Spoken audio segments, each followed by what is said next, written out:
Today's video I will show you how to render 3D models using model viewer. Now I have already made a video about how to render 3D models using Three.js or using React 3 Fiber.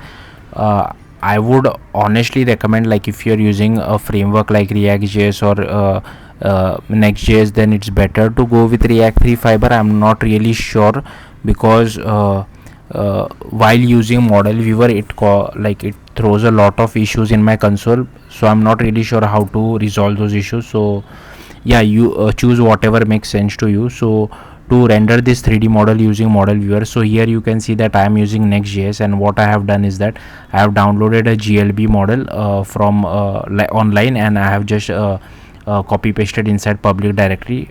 You can use this with normal HTML CSS as well, or if you are using any other framework, it's mostly the same.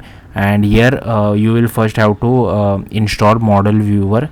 So here you can see that I have installed this dependency, and here I am importing the dependency. And the error you are seeing this because it requires a TypeScript definition. So if you are curious, you will have to write this TypeScript definition inside next.env.d.ts,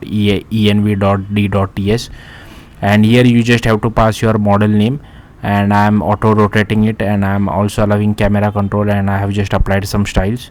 So here you can see that I am able to render our 3D model. And the issue which I am getting is something like this. I'm not really sure how to resolve it. I have asked ChatGPT as well, and it just says that use React 3 Fiber. So I'm not there could be React 3 Fiber is based on Three.js, and Three.js might be using model viewer internally. I'm not really sure. Maybe it's not. You can do your own research, but this is how you load a 3D model using model viewer.